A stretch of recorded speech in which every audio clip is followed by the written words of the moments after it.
Exercise 1A, question 1.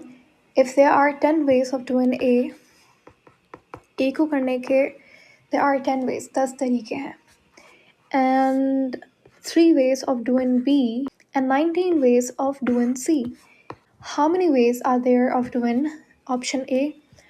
Both A and B, यानी कि A और B दोनों को करने के टोटल कितने तरीके, यानी कि कितनी चॉइसेस पॉसिबिलिटीज़ आपके पास होंगी.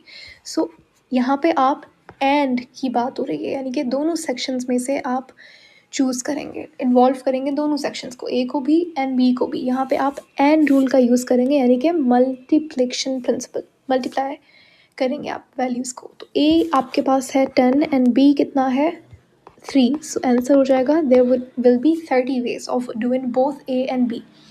Number 2, both B and C. तो B is 3 and C is 19. तो यहाँ पे ऐड करेंगे या मल्टीप्लाई करेंगे? मल्टीप्लाई करेंगे, बिकॉज यहाँ पे भी एंड रूल का यूज़ किया गया, यानी कि multiplication principle. So 3 into 19 would be 57. ठीक है. आइदर ए और बी, यानी कि या तो ए या तो बी. तो यहाँ पे और प्रिंसिपल का यूज़ करेंगे, यानी कि एडिशन प्रिंसिपल. ए कितना है 10 प्लस करेंगे, एडिशन प्रिंसिपल है, बी है 3, तो 13 वेज होंगे. And we have number 2, that is either A or C. सो यहाँ पे भी और प्रिंसिपल का यूज़ करेंगे, यानी कि addition rule. So A is 10 and C is 19. तो ये हो जाएगा 29. ठीक है. तो ये था question 1. Question 2, if there are 4 ways of doing A, if there are 4 ways of doing A, ठीक है, 7 वेज ऑफ डूइंग बी, यानी कि बी के पास आपके पास 7 ways are there, and 5 ways of doing C. C is 5 ways. How many ways are there of doing all of A, B and C? तो all का मतलब ये है कि आप तीनों sections को involve करें, A, B and C तीनों को. तो यहाँ पे हम and rule का use करेंगे, यानी कि multiplication.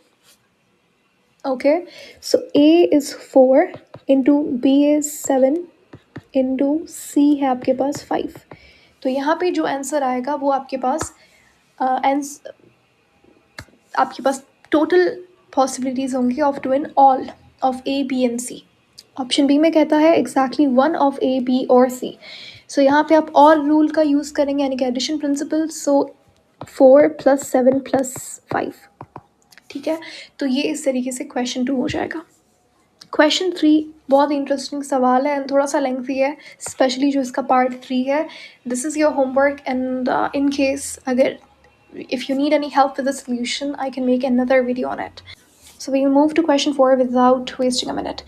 Question 4 में कहता है Jamil is planting out his garden and needs one more rose bush and some dahlias.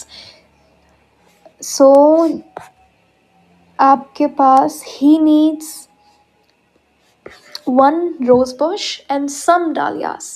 ये flowers ही होते हैं हमारे पास. ठीक है. There are 12 types of roses. So rose के types कितना आपके पास 12 and 4 varieties of dahlia. So we have 4 varieties in the other category of plants in his local nursery. How many possible sections does he have to choose from? So उसके पास total number of possibilities या फिर choices कितनी होंगी if he has to just a second.